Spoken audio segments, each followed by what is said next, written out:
नमस्कार, आप सभी दोस्तों का स्वागत करता हूं दोस्तों एग्जाम फर्स्ट चैनल पर। उत्तर प्रदेश पुलिस कांस्टेबल भर्ती परीक्षा के लिए हम सामान्य ज्ञान का दोस्तों प्रैक्टिस सेट 12 देखेंगे और यह दोस्तों बहुत ही महत्वपूर्ण और उम्दा कंटेंट है। तो आप सभी दोस्तों से आग्रह है कि आप वीडियो को स्किप मत करिएगा और सभी प्रश्नों को आप यहाँ पर शुरुआत से अंत तक देखिएगा दोस्तों। तो आइए प्रश्न नंबर पहला हम यहाँ पर देखते हैं। यहाँ पर दोस्तों बताना है कि फ़ारेनहाइट में जल का क्वथनांक कितना होता है। 100 degree Fahrenheit, 212 degree Fahrenheit, 150 degree और 244 डिग्री।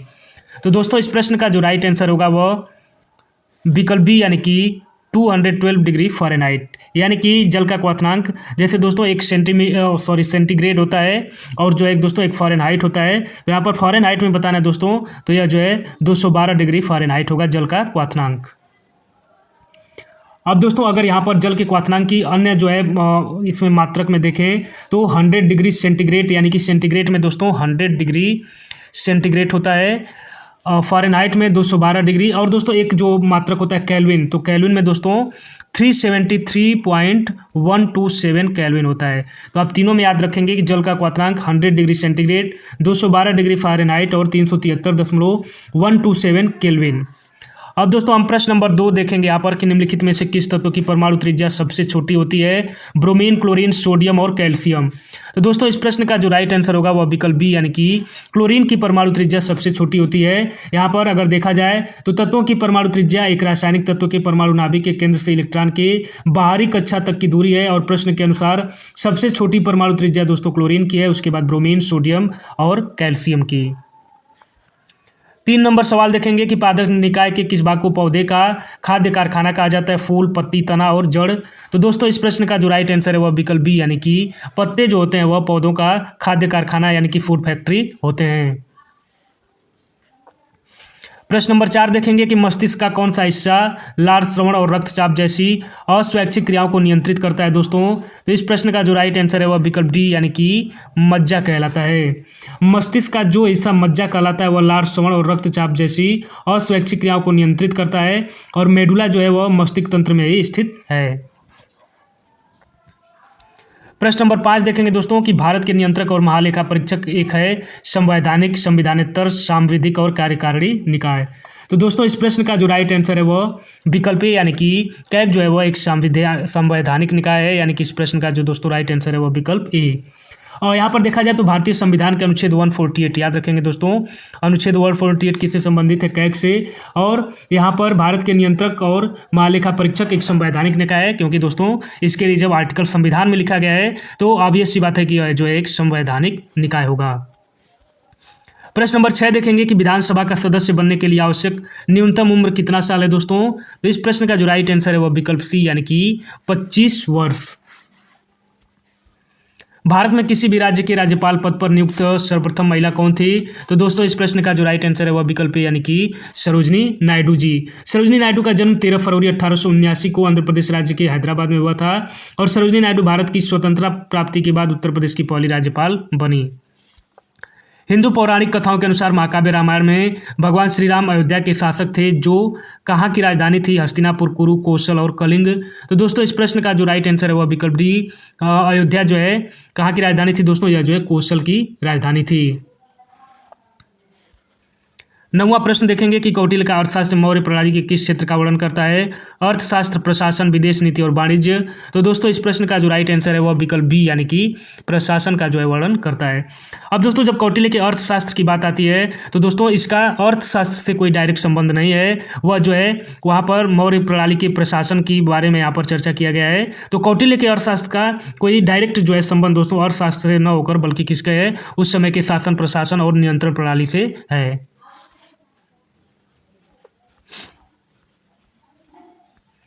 प्रश्न नंबर 10 देखेंगे दोस्तों, भूदान आंदोलन बहुत ही महत्वपूर्ण जो है सब टॉपिक है और इससे प्रश्न जरूर पूछ ही लिया जाता है दोस्तों। तो भूदान आंदोलन वर्ष यानी कि किस वर्ष जो है किस ईयर में प्रारंभ किया गया था दोस्तों। तो यहाँ पर दोस्तों जो बताना है भूदान आंदोलन के बारे में, तो इस प्रश्न का जो राइट आंसर है वह विकल्प डी यानी कि 1951 में।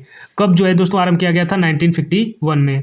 भूदान आंदोलन 18 अप्रैल 1991 को दोस्तों, 18 अप्रैल, यह डेट भी आप याद रखेंगे।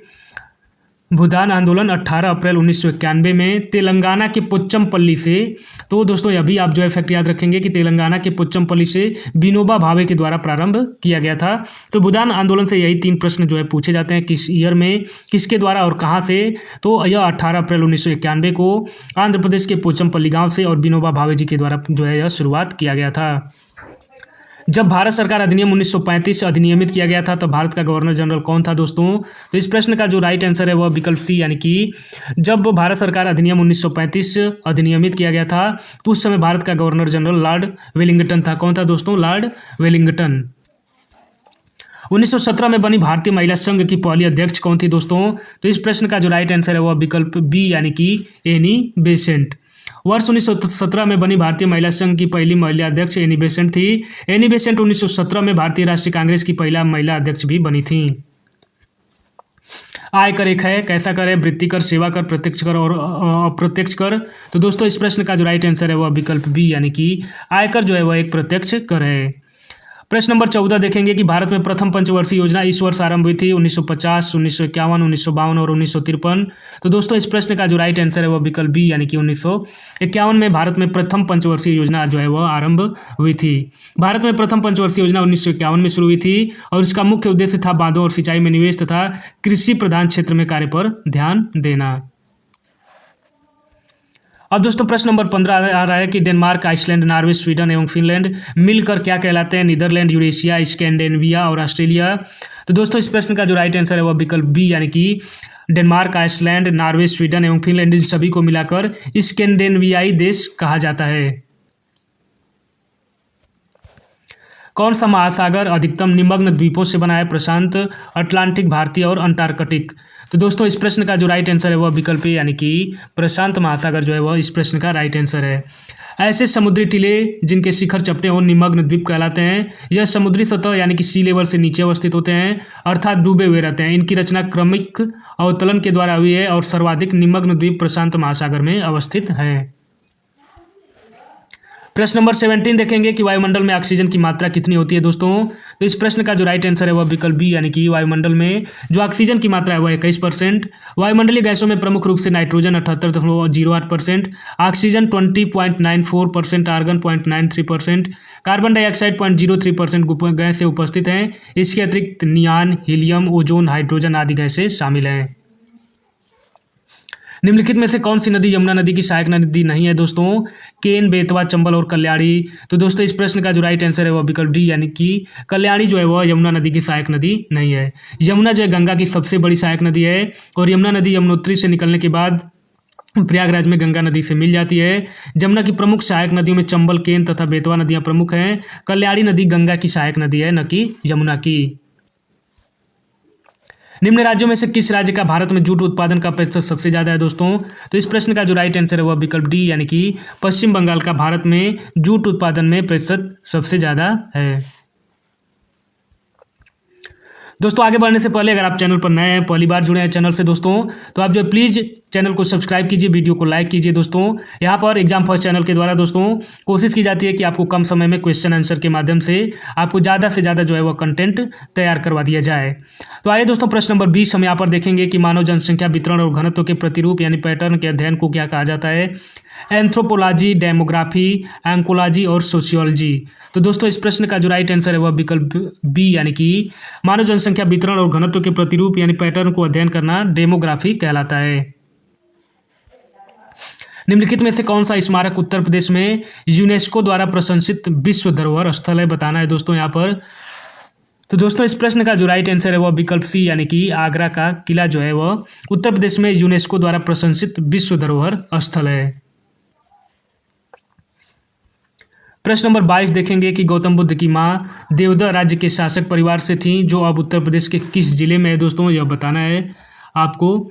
तो दोस्तों इस प्रश्न का जो राइट आंसर है वह विकल्प सी, यानी कि अब जो है देवदा राज्य कहाँ पर है दोस्तों, तो यह जो है बस्ती जिले में है। महात्मा गौतम बुद्ध की माँ का नाम महामाया था।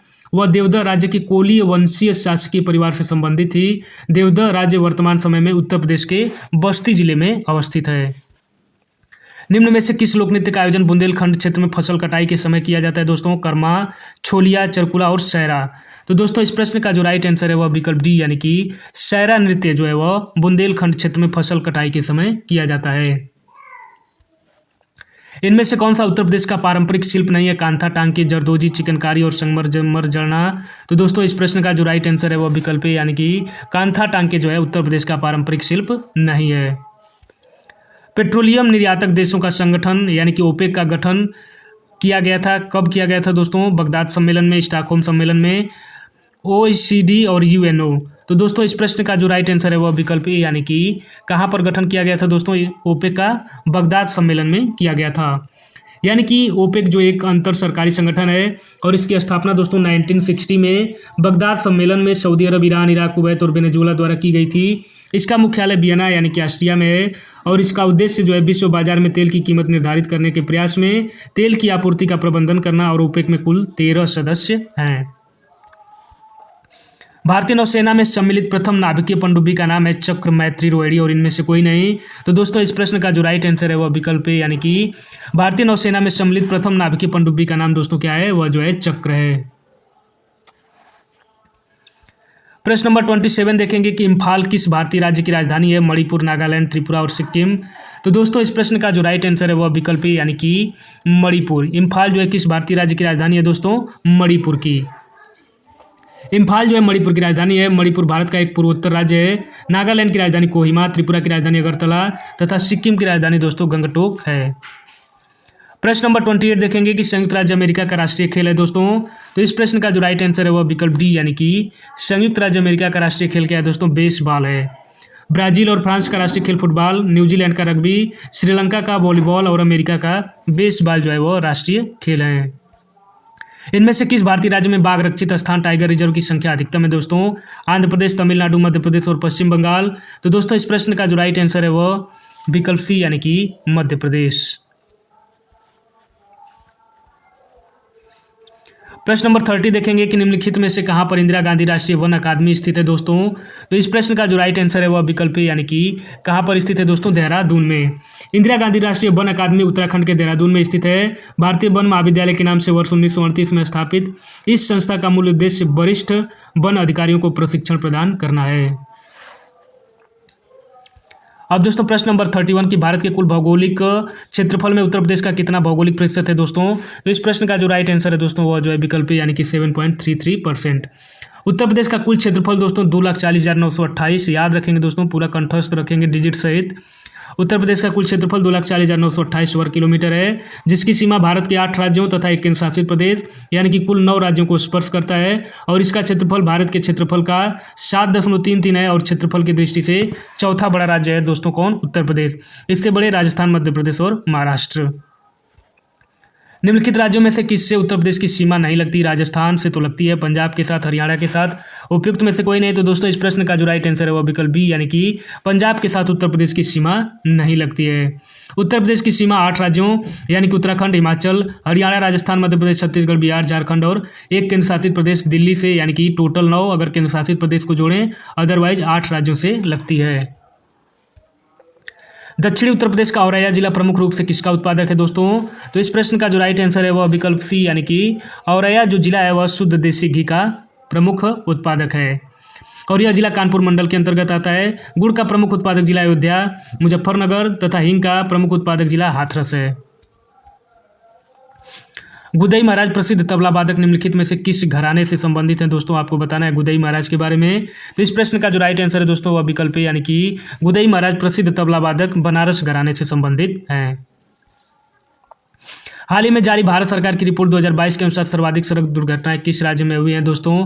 तो इस प्रश्न का जो राइट आंसर है वह विकल्प बी यानी कि तमिलनाडु में। अब दोस्तों प्रश्न नंबर 36 देखेंगे कि नवंबर 2023 में निम्नलिखित में से किसे आज़ादी का अमृत महोत्सव पुरस्कार से सम्मानित किया गया? तो इस प्रश्न का जो राइट आंसर है वह विकल्प बी यानी कि जम्मू कश्मीर को। और निम्नलिखित में से किसने प्रोजेक्ट कुशा की शुरुआत की है दोस्तों? तो इस प्रश्न का जो राइट आंसर है वह विकल्प सी यानी कि DRDO ने। हाल ही में DRDO ने इजराइल के एंटी एयर डिफेंस सिस्टम की तर्ज पर भारत का एंटी एयर डिफेंस सिस्टम बनाने के लिए प्रोजेक्ट कुशा की शुरुआत की। तो दोस्तों यह जो है इजराइल के तर्ज पर जो है वह भारत में यानी कि स्वदेशी जो है डिज़ाइन किया जा रहा है DRDO के द्वारा एंटी एयर डिफेंस सिस्टम, और जिसका नाम क्या रखा गया है दोस्तों, प्रोजेक्ट कुशा। तो दोस्तों इस प्रैक्टिस सेट का अंतिम प्रश्न कि हाल ही में किस देश में स्टेट बैंक ऑफ इंडिया की शाखा खोली गई है, तो इस प्रश्न का जो राइट आंसर है दोस्तों वह विकल्प सी यानी कि श्रीलंका में स्टेट बैंक ऑफ इंडिया की शाखा खोली गई है। तो आप सभी दोस्तों ने देखा कि हमने उत्तर प्रदेश पुलिस कांस्टेबल भर्ती परीक्षा के लिए सामान्य ज्ञान यानी कि GS/GK से संबंधित प्रैक्टिस सेट 12 देखा, जिसमें सभी 38 महत्वपूर्ण प्रश्नों को हमने यहाँ पर दोस्तों सॉल्व किया। तो आप सभी दोस्त जिन्होंने वीडियो को शुरुआत से अंत तक देखा है, तो आप सभी दोस्त एक प्यारा सा कमेंट करेंगे कि आपने इन 38 प्रश्नों में कितने प्रश्नों का आपने सही उत्तर दिया है। तो आप सभी साथियों से आग्रह है कि अगर आप चैनल पर नए हैं, पहली बार जुड़े हैं, तो आप एग्जाम फर्स्ट चैनल से जुड़िए दोस्तों, अपने दोस्तों के बीच में भी शेयर कीजिए। एग्जाम फर्स्ट चैनल को अपना चैनल समझिए दोस्तों, मुझे अपना भाई अपना मित्र समझिए, और प्लीज़ दोस्तों आप मुझे सपोर्ट कीजिए, चैनल को सब्सक्राइब कीजिए, शेयर कीजिए अपने सभी दोस्तों को, और उन बच्चों तक पहुंचा दीजिए जो लोग उत्तर प्रदेश पुलिस कांस्टेबल भर्ती परीक्षा की तैयारी जी जान से लगा कर रहे हैं। तो दोस्तों इस तरह से हम लोग कम से कम 50 से 100 प्रैक्टिस सेट देखेंगे। तो आपका जब एग्जाम होगा तब तक दोस्तों आपके पास प्रश्नों का इतना बड़ा संग्रह होगा कि आपको एग्जाम हॉल में कहीं से भी प्रश्न पूछे जाएंगे, तो आप जब उन प्रश्नों का आसानी से उत्तर दे पाएंगे। तो आप सभी साथियों का बहुत बहुत धन्यवाद। नमस्कार।